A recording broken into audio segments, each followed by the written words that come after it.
मित्रांनो नमस्कार. महत्त्वाची बातमी आता थेट येत आहे. सुप्रीम कोर्टातून उद्धव ठाकरे यांच्या शिवसेनेच्या संदर्भातील गेल्या 4 वर्षांपासूनची असलेली पेंडिंग सगळ्यात महत्त्वाची अशी सुनावणी. मित्रांनो, या सुनावणी दरम्यान उद्धव ठाकरेंचे वकील कपिल सिब्बल यांनी सगळ्यात मोठा विजय उद्धव ठाकरेंच्या हाती सोपवला.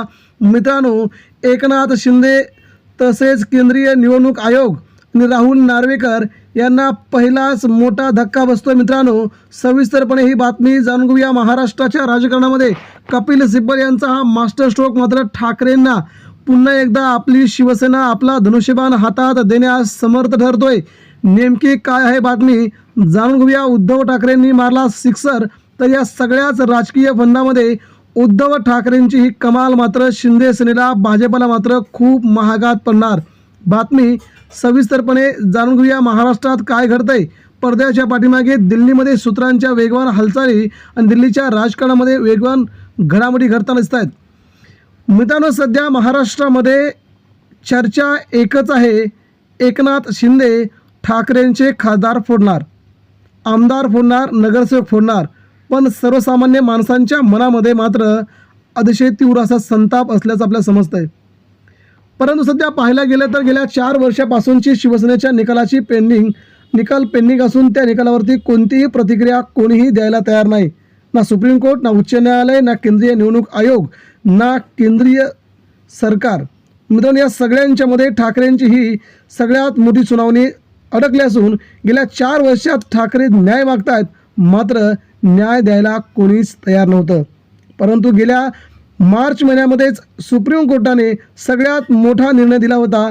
तो म्हणजे पुढील 3 महिन्यामध्ये उद्धव ठाकरे यांच्या शिवसेनेचा निकाल संपूर्णपणे लावायचा. 3 महिन्याच्या आत शिवसेनेच्या धनुष्यबाणाचं आणि शिवसेनेच्या पक्षाचा तो निकाल 100% लावायचा, तो कुठेही ठेवायचा नाही असं म्हणत सुप्रीम कोर्टाने दोन्ही पक्षाला, उद्धव ठाकरेंना 3 तास वेळ, एकनाथ शिंदेंना 2 तास वेळ, त्यांच्या वकिलांनी आपली बाजू मांडायची, त्यानंतर अंतिम निकाल सुप्रीम कोर्ट जाहीर करणार, अशी त्या सुनावणी दरम्यान सगळ्यात मोठी घडामोड घडली होती. त्यामध्ये 2 ते 3 महत्त्वाच्या याचिका आहेत. एक याचिका आहे 40 आमदार अपात्र प्रकरणी. उद्धव ठाकरेंनी एक सगळ्यात मोठी याचिका दाखल केली होती. 40 आमदार अपात्र करा. त्यापैकी काही आमदार अगोदर गेलेत, काही आमदार नंतर गेले, तर 40 जणांना एकत्रितपणे आपण अपात्र करावं अशी मागणी सुप्रीम कोर्टामध्ये उद्धव ठाकरेंनी मांडली होती. त्या दरम्यान सुप्रीम कोर्टाने त्यावर अजून देखील कोणताही निकाल दिला गेला नव्हता.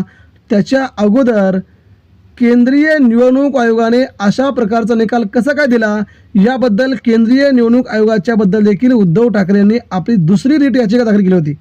आणि त्या रीट याचिका दरम्यान उद्धव ठाकरेंनी केंद्रीय निवडणूक आयोगाचे जे अध्यक्ष आहेत त्यांच्या विरोधात देखील आपला ठाकरेबाणा जोरदारपणे सुप्रीम कोर्टामध्ये खूप मोठ्या प्रमाणामध्ये राबवला होता. आणि इथे देखील केंद्रीय निवडणूक आयोगाला चपराक बसणार असून पक्षाने चिन्ह आपण दुसऱ्यांच्या हातात कसं काय देऊ शकता, हे अधिकार तुम्हाला आहेत का, अशा प्रकारचा प्रश्न एकनाथ शिंदेंच्या शिवसेनेला आणि केंद्रीय निवडणूक आयोगाला उद्धव ठाकरेंनी सुप्रीम कोर्टामध्ये विचारला होता. त्यावेळेस मात्र त्यांची बोलती बंद झाली होती आणि याचाच निकाल आता अंतिम टप्प्यावरती आला असतानाच तिसरी याचिका म्हणजे महाराष्ट्रात राहुल नार्वेकर यांनी केंद्रीय निवडणूक आयोगाचे जे निकाल होता तो निकाल आहे तसा गृहीत धरून ठाकरेंच्या हातातला पक्ष, ठाकरेंची शिवसेना शिंदेंना देण्याचं विधान भवनामध्ये मान्य केलं, त्यावर सही केली. राहुल नार्वेकर यांना कोणत्याही प्रकारचे अधिकार नसताना त्यांनी ही मोहीम राबवली आणि ठाकरेंना धक्का दिला. मित्रांनो, या 3ही याचिका एका पाठोपाठ घडणाऱ्या या याचिका यावरती मात्र उद्धव ठाकरेंनी कडाडून सुप्रीम कोर्टामध्ये तिघांना देखील चपराक बसावी अशा प्रकारचा नवीन फंडा राबवला आहे.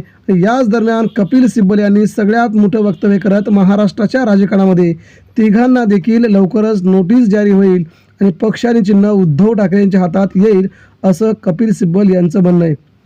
असीम सरोदे यांच्या देखील म्हणण्यानुसार हा निकाल 100% उद्धव ठाकरेंच्या बाजूने येईल. त्या निकालाची अंतिम तारीख 15 ते 16 जुलै. मित्रांनो, या आठवड्यात हा निकाल ठाकरेंच्या हातात असेल असंही काही राजकीय जाणकार आपलं मत व्यक्त करत आहेत. त्यानंतर मात्र एकनाथ शिंदेंच्या शिवसेनेला खूप मोठं भगदाड पडेल, चपराक बसेल आणि ठाकरे पुन्हा एकदा आपली शिवसेना मोठी करण्यात यशस्वी होतील. महाराष्ट्राच्या राजकारणातला सगळ्यात मोठा टर्निंग पॉईंट राहील, जो की उद्धव ठाकरे आपल्या शिवसेनेला पुन्हा एकदा मुंबईत अतिशय जोमाने महाराष्ट्रात खूप मोठ्या प्रमाणात राबवतील. धन्यवाद.